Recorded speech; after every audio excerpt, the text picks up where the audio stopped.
बिहार का विकास परिवारवाद में है और बड़े बड़े जो राजनेता थे उनको करोड़पति बनाने में ही विकास अगर उनको नजर आता है। इंडिया की सरकार है तो क्या आप मानते हैं कि कास्टिज्म, क्राइम ये सब खत्म हो गया है? देखिए, खत्म नहीं हुआ, लेकिन इस पर नियंत्रित करने का प्रयास जारी है। आज ऐसा नहीं है कि डॉक्टरों का अपहरण हो जाए या किसी और का अपहरण हो जाए और सीएम आवास में बैठा हुआ रहे, ऐसा आज नहीं होता है। लेकिन उनके रीजन में बहुत सारे उनके डॉक्टर का अपहरण होता था, उनका गाड़ी का चोरी होता था और सीएम आवास में जाके पता चलता था कि ये है। और जो सीएम रहते थे उनके परिवार के लोग दिन दहाड़े बहुत सारे एजेंसी से गाड़ी उठा लेते थे, वो गाड़ी फिर जमा नहीं होता। लेकिन यहीं पे जनता का कहना है कि हम सरकार चुने हैं पिछली सरकार का कमियां गिनाने के लिए नहीं, कमियों को सुधार करने के लिए। तो आप कैसे कमियां गिना रहे हैं? कांग्रेस को हटाकर, आरजेडी को हटाकर कहीं ना कहीं बीजेपी की सरकार इसीलिए चुना गया था क्योंकि कमियां को समाधान निकाला जाए, लेकिन आप कमियां ही गिना रहे हैं, क्या कहेंगे? नहीं नहीं, कमी नहीं, विकास तो यहाँ दिखाई पड़ रहा है। हम लोगों को कल किसान कहने में शर्म आता था, इसलिए कोई व्यवस्था नहीं था। 40 बीघा का था और सब राम भरोसे था। आज चलिए, गोलकी जीरा से लेके सारा चीज तक यहाँ उपज रहा है। क्यों? क्योंकि 24 घंटे नहीं नहीं नहीं, उस समय लाइन नहीं था ना मैडम। डीजल पर आप कितना उपजा लेंगे? उस समय हमारे पास मंडी में पहुंचने के लिए बैलगाड़ी का सहारा था। आज आपको यहाँ से आप चलिए मानपुर, यहाँ से 3 किलोमीटर से पूरे देश के कोने कोने में यहाँ से धान, चावल और कपड़ा निर्यात हो रहा है। तो ये डेवलपमेंट का ही कारण है ना कि हो रहा है। कोई भी विकसित का पहला सीढ़ी है वहां के लोगों में भय का वातावरण नहीं हो, तभी ना आप बिजनेस कर पाइएगा, तभी ना अच्छा डेवलपमेंट होगा। पहले क्या होता था? ठेकेदार लोगों का अपहरण हो जाता था, लेवी वसूली होता था, बहुत सारे डेवलपमेंट का काम एमसीसी के द्वारा नहीं करवाया जाता था कि आप नहीं कर सकते हैं। आज ऐसा नहीं है, आज हर एक जगह हो रहा। सुदूर इलाके में आप चल जाइए, आपको मिलेगा। हर एक टोला में, हर एक गांव से 4 रास्ता निकला है, पहले एक रास्ता नहीं रहता था। विपक्ष कहता है कि टॉयलेट बनवा देना ये कभी विकास है बिहार में? नहीं नहीं नहीं, बहुत अच्छा बात बोलते हैं। बिहार का विकास परिवारवाद में है और बड़े बड़े जो राजनेता थे उनको करोड़पति बनाने में ही विकास अगर उनको नजर आता है तो ठीक है, वैसा ही विकास। लेकिन वो विकास जनता को नहीं चाहिए कि आप अपने भरिए और अपने घर के आदमी के एमएलए बना दीजिए, एमपी बना दीजिए, मिनिस्टर बना दीजिए, सब घर के आदमियों के बनवा दीजिए। वो परिवारवाद से ही अगर उनको लगता तो ठीक है, वैसा ही डेवलपमेंट चाहिए उनको, तो वैसा ही अपना है। सवाल है मेरा कि अब की बार एनडीए की सरकार अगर आती है तो बिहार की जनता के लिए क्या नया मिलेगा? देखिए, इस बार का जो चुनाव है वो स्पष्ट है। यहाँ की जनता बहुत सोच समझ कर ही फैसला लेती है, बिहार की जनता। और इस बार जो होगा वो स्थायित्व के साथ साथ बहुत सारे प्रगति के चीज़ जो अभी नज़र आने लगे हैं, जो हम लोगों ने 30 साल 40 साल में नहीं देखा, वो इनके 15-20 साल के शासन में हम लोग देख रहे हैं। और वो चीज़ यहाँ का हर एक युवा समझ रहा। हाँ, दिक्कत ये है कि जो नए नए आए हैं, जो यंग ब्लड हैं, उनको लगता है कि अरे ये तो कुछ दिल्ली बम्बई के अनुपात में यहाँ पर व्यवस्था है नहीं है।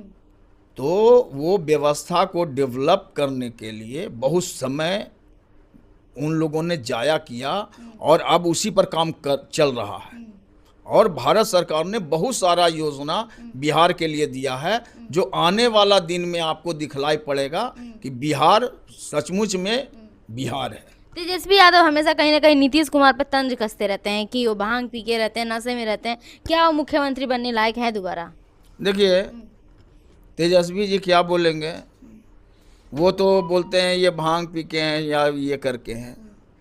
अगर नशा में भी आदमी किसी का भ्रष्टाचार नहीं करे और बिना नशा के आदमी अगर भ्रष्टाचार कर रहा है लूट रहा है, परिवारवाद कर रहा है, तो हमको ऐसा नहीं चाहिए। नीतीश जी तो बेचारा इतना किया इस बिहार में कि जिसका कोई तुलना ही नहीं है। उनका पसीना के भर में, आप भी तो कुछ दिन सरकार में रहे थे, क्या किए आप? नौकरी दिए, युवाओं को रोजगार दिए, यूपी के नहीं, सॉरी बिहार के नहीं बल्कि यूपी से लोग आए रोजगार के लिए। हाँ, आप जब सत्ता में रहते हैं तो आपको डोमिसाइल नीति नहीं समझ में आता है, और सत्ता से जब उतर जाते हैं तो बोलते हैं कि यूपी वाले को नौकरी नहीं देंगे, बिहार वाले को देंगे, झारखंड वाले को। ऐसा नहीं चाहिए। नीतीश जी तो बेचारा इतना किया इस बिहार में कि जिसका कोई तुलना ही नहीं है। उनका पसीना के भर में, आप भी तो कुछ दिन सरकार में रहे थे, क्या किए आप? नौकरी दिए, युवाओं को रोजगार दिए, यूपी के नहीं, सॉरी बिहार के नहीं बल्कि यूपी से लोग आए रोजगार के लिए। हाँ, आप जब सत्ता में रहते हैं तो आपको डोमिसाइल नीति नहीं समझ में आता है, और सत्ता से जब उतर जाते हैं तो बोलते हैं कि यूपी वाले को नौकरी नहीं देंगे, बिहार वाले को देंगे, झारखंड वाले को नहीं देंगे। और जब आप सत्ता में थे तो सब यूपी और बंगाल और कहाँ कहाँ झारखंड का दे दिए, तो उनका कथनी करनी में कोई सामंजस्य नहीं है। अरे तो रोजगार तो दिए ना। अब वो कहाँ रोजगार दिए? रोजगार तो नीतीश कुमार दिए। सरकार का मुखिया जो होता है वो रोजगार देता है।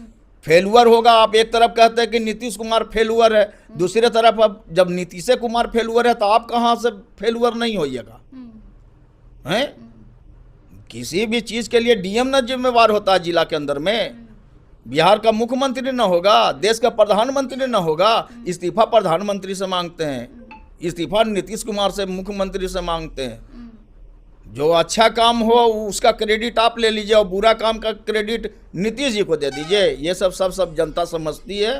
रोजगार पे मैंने बात किया था तो आपने बोला कि सबसे पहले हमारे राष्ट्र मजबूत करने की जरूरत है।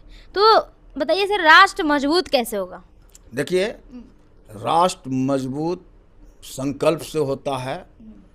जिस प्रकार से माननीय प्रधानमंत्री मोदी जी ने पूरे देश को एक ही जो भी चीज़ था मजबूत करने का प्रयास। सबसे पहले आप जो अभी हाल के दिनों में घटनाक्रम देख रहे होंगे उसमें आप देखे होंगे कि पाकिस्तान पर हम लोगों ने आक्रमण किया, लेकिन उसके सपोर्ट में कोई देश आया? एक आध गो टुटपुंजिया छोड़ के नहीं आया। वो देश मजबूत है इसलिए नहीं आया, नहीं तो बात बात पर चाइना और कौन कौन अबला कितना बेड़ा भेज देता, समझे ना। लेकिन उसको हिम्मत नहीं जुटा पा रहा है कि भारत इतना मजबूत हो गया है, इतना इसके पास पावर आ गया है, इतना हम लोगों ने नया नया अस्त्र और शस्त्र को अपने भारतीय के अनुसार बना दिया है कि अब यहाँ से बैठे हुए हम लोग वाशिंगटन किसी भी देश में यहीं से मार कर देंगे और उनको समझना पड़ जाए। पाकिस्तानी मीडिया तो दिखा रही है कि भारत में जो है भारत वाले लोग हार मान गए पाकिस्तान से, और कहीं ना कहीं विपक्ष भी ये कह रहा है कि मोदी जी का जो 36 इंच का सीना था वो भी दब गया है, जो कि इंदिरा गांधी के टाइम पे जो युद्ध हुआ था उस वक्त जैसा युद्ध होना चाहिए था अभी। देखिए, इंदिरा जी का क्या कहना, जो बेचारी नहीं है, लेकिन इंदिरा जी का 65,000 सैनिक आत्मसमर्पण किया था, लेकिन पाकिस्तान के जेलों में कई हमारे भारतीय सैनिक थे, उनका एक साथ कुछ नहीं हुआ। उनको चाहिए था ना कि जब हम सैनिक को छोड़ रहे हैं पाकिस्तानी को तो हमारे भारतीय सैनिक को वापस लौटाया जाए, हैं? दूसरी बात है कि हमको चाहिए ना था कि हम जो पाकिस्तान अधिकृत कश्मीर जो हमारा हिस्सा है हम उसको वापस ले लें, तो उन्होंने तो ऐसा किया नहीं। उन्होंने तो हमेशा जो है कार्ड खेला और यहाँ के लोगों को दोयम दर्जे का नागरिक समझा। तो ऐसा नहीं है। आज भी हम लोग, मोदी जी आज ये नहीं समझिए, और ये युद्ध खत्म हो गया, और पाकिस्तान का क्या है, वहाँ कोई अस्थिर है, कभी इमरान के खान के ऊपर है, कभी उसके, वहाँ तो सारा सेना के हवाले है, और सेना यानी कि आईएसआई यानी आतंकवादी। विपक्ष कह रहा है कि मोदी जी का 36 इंच का सीना जो है दब गया है।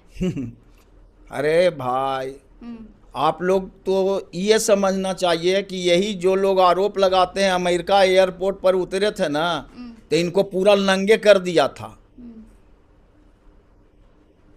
और उस समय किसका शासन था? कांग्रेस का शासन था। तो आपको अमेरिका जैसा देश घुसने पर जांच करता था। आज भारतीय कहीं भी जाता है तो फख्र के साथ जाता है, और उसके साथ जो व्यवहार होता है दूसरे देशों में वो साफ समझ में आता है। 36 इंची का सीना का बात नहीं है। मोदी जी हैं, और आप लोग देशद्रोही वाला बात करके पाकिस्तान को जो खुश करने का काम कर रहे हैं, ये कहीं से भी उचित नहीं है। ये लोग हमेशा कोई ना कोई बहाना करके भारत को नीचा दिखाना चाहते हैं। अरे साहब, भारत में चुनाव लड़ते हैं, भारत में खाना खाते हैं। बीजेपी का क्या कहना है कि जो नागरिक भारत में रहता है, भारत का नमक खाता है, भारत का गुण गाता हूँ, मेरा भाई है, हिंदू हो, मुस्लिम हो, सिख हो, ईसाई हो। लेकिन जो लोग भारत में रहेंगे, भारत का नमक खाएंगे, खालिस्तान को भजेंगे, पाकिस्तान को भजेंगे, वैसे लोगों देशद्रोहियों के लिए भारत में कोई जगह नहीं है। यही मोदी जी कहते हैं, और यही तमाम भाजपा का लोग और यहाँ का देश का नेता लोग कहता है। ठीक है, चलिए बहुत बहुत शुक्रिया सर। और कर दो, एंडिंग छोड़ दो। बस पहुँच गए हो गया।